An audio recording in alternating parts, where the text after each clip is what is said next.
What if that little 4-year-old girl from Toronto, the one who proudly said she wanted to be a singer-nurse, grew up to be one of R&B's most soulful voices? Born on July 4th, 1983, Melanie Fiona didn't just dream big, she made it happen. She took home 2 Grammys in 2012 for Fool for You with CeeLo Green, standing on that stage and thanking the world with tears in her eyes. But success came at a cost. Melanie completely lost her voice from exhaustion. Her body literally shut down. She had to turn to alternative healing, trying acupuncture and Reiki just to find a sound again. That's right. And I just love the people. Yeah. I love the people. And it's not about the praise for me. It's about the healing. It's about the connection. It's about looking at someone in their eyes and being like, I'm with you. I feel you. I wrote this for you. I sing this for you. Then came Heartbreak. Her split from actor Adam Rodriguez left deep scars. She poured her pain into her hit 4 a.m., singing about a cheating lover and those nights when the dishes kept flying. Pure emotion. In 2016, Melanie faced another battle, an emergency C-section. Then my mom told me I couldn't fall asleep without Whitney Houston being blasted by my crib. Postpartum depression that left her feeling betrayed by her own body. She later admitted, I didn't want to have to live like that.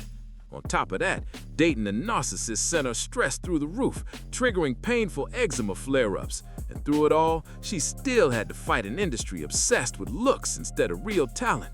What a story. Auntie Mel won a Granny, as she says. Auntie Mel, we hope you win a Granny. It's Grammy, honey. I love you guys. We got another one. Thank you so much. Can you believe her third album, Awake, got completely shelved in 2017 after major creative clashes with her own partner? That project never saw the light of day. Gone, just like that. Melanie vanished from the spotlight for years, quietly building a $4 million net worth through occasional tours while stepping fully into motherhood. I was just blocked in my throat chakra, literally. I had to go for energetic healing, acupuncture. I just started to seek alternative methods, and that was really the place where I started to have to really recognize. Then boom, she made a comeback in 2025 with the EP Say, dropping soulful tracks like Mona Lisa Smile and I Choose You. At the same time, she was co-hosting the Mama's Den podcast, opening up deep conversations about maternal wellness and self-care. Remember, it was just off the Grammys. Everything was just at the peak of success for me. And I started having trouble with my voice, and I couldn't sing. And when she started canceling tour dates to protect her health, fans saw a new side of her, a woman who proved that healing matters more than hits. Born July 4th, 1983 in Toronto, Canada, Melanie Fiona grew up surrounded by the warm sounds of Sam Cooke and old school soul. I didn't want to have to think about finding my way, dealing with postpartum recovery, depression, all the emotions, the hormone regulations, a baby, a husband, just life. Thanks to her Guyanese parents.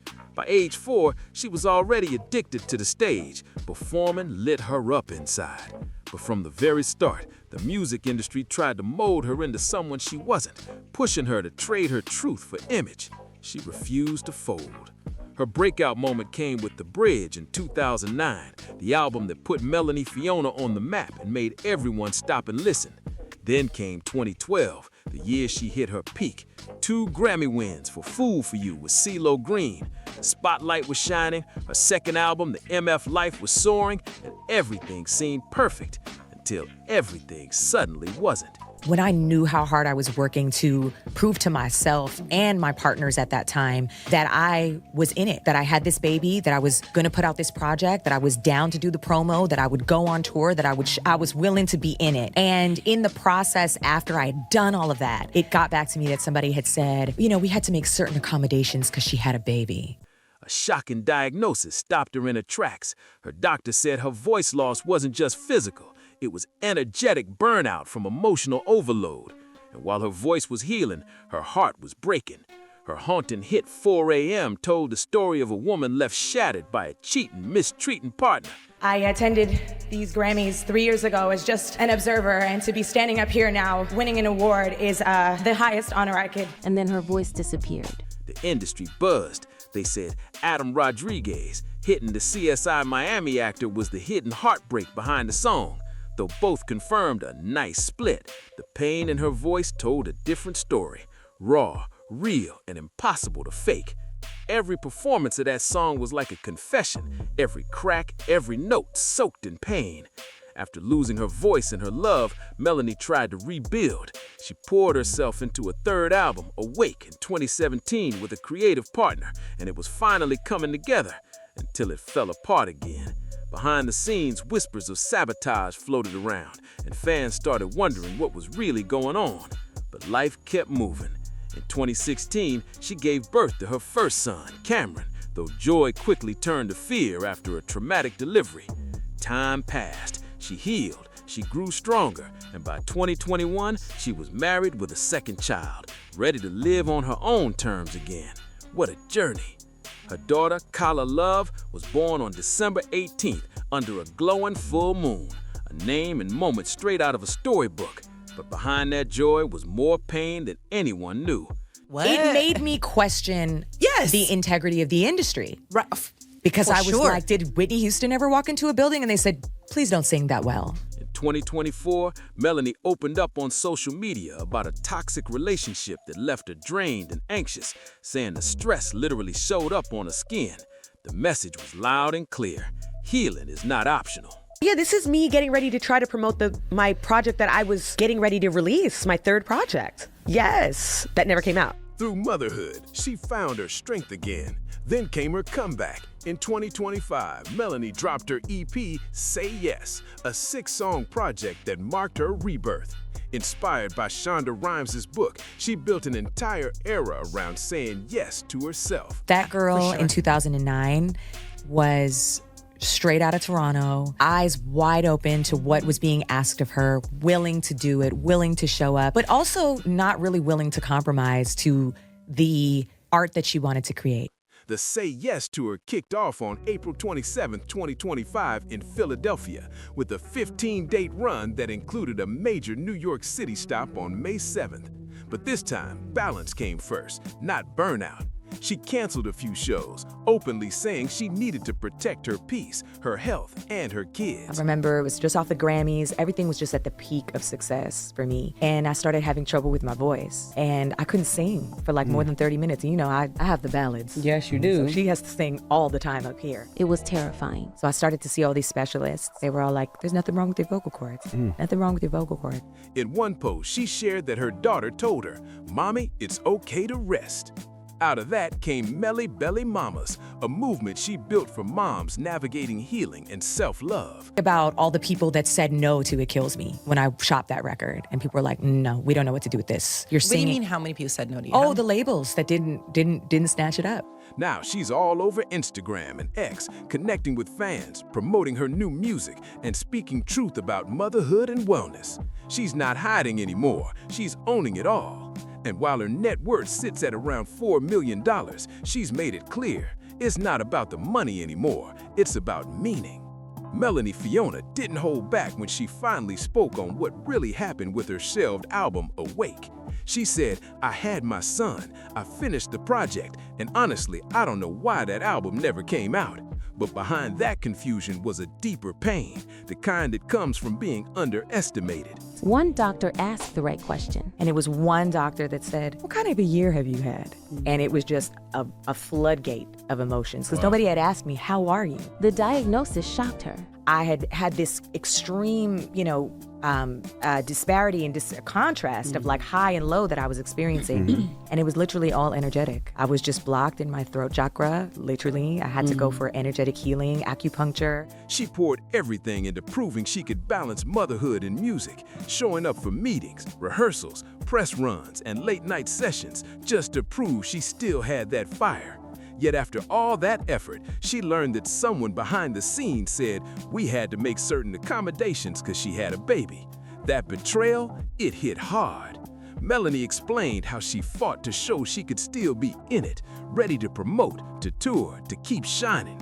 But instead of support, she got judgment. But he could also say, hey, why don't you check out some Reiki and some acupuncture and let me... And that's literally what got me back to health. And within 3 sessions for the next month, I was back on tour with Mary J. Blige and D'Angelo for 6 weeks, not a voice problem in sight. It changed everything. Have just been living with that conscious state of mind and protection over my peace since then. Her voice cracked as she said, "The fact that they would use that to make it seem like I wasn't committed, it makes me angry." She wanted accountability, not sympathy.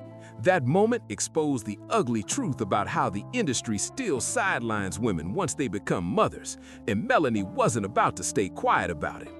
Even radio stations played their part in shutting doors. Melanie revealed that one station straight up told her publicist, well, what is she gonna come on and talk about? As if her story wasn't worth hearing unless it was scandal or gossip. Vulnerability has always been my superpower. Yeah. It's been the thing that has amounted me success through music. Yes. Saying the things and singing the things and saying the things that people were afraid to sing, and the heartbreak and the toxic love and all of these things. That rejection stung, especially after she had worked so hard to prove she was more than just a hit maker. She was a human being with depth, pain, and purpose. But instead of breaking her, those experiences made her stronger. Melanie turned that frustration into focus, building a new space for her art and her truth. She started speaking for women who've been told they had to choose between their career and their kids. And she's showing the world that it's possible to do both beautifully.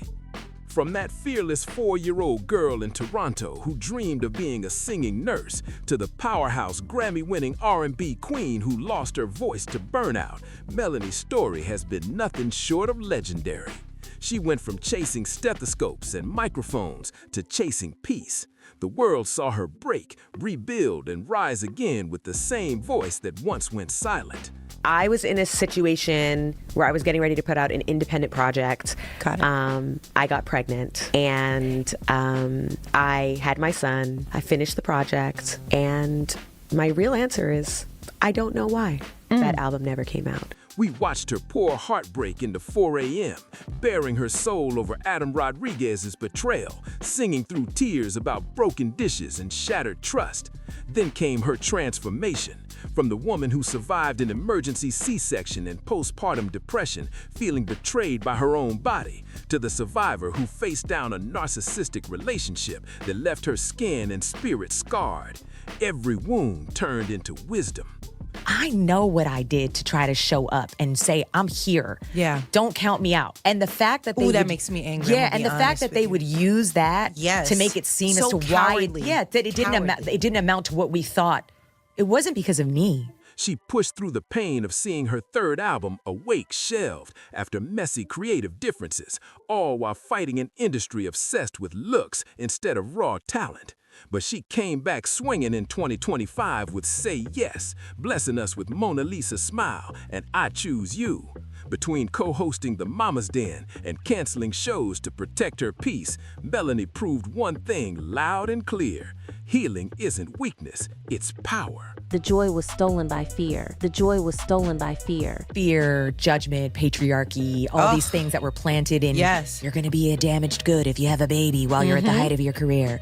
I allowed that to steal my joy in the very early stages of my... She tried to hide it. Because I felt like I had to hide my pregnancy. Right. I was like, you didn't have to hide your pregnancy. Right. You really didn't. Yeah. That was that fear being like, and God is funny. The birth was traumatic. I didn't want to have to think about finding my way, dealing with postpartum recovery, depression, all the emotions, the hormone regulations, a baby. The industry didn't care. The beautiful thing about my journey is that even along the way, in sharing my personal journey, in sharing when I decided to step into motherhood, and sharing my love and my public, the public side of my personal life, it was really something that I got support from my fans as well. She took her time. I really decided that I wanted to reframe my professional life, and I wanted to invest in my personal life, and I wanted to gain new experience.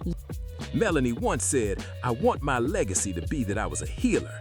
Every time I opened my mouth, somebody found some level of healing." And she's doing exactly that. So if her story moved you, hit like, drop a comment, and don't forget to subscribe for more deep, powerful stories like this. Say yes to yourself. Say yes to healing. Say yes to the journey, just like Melanie did.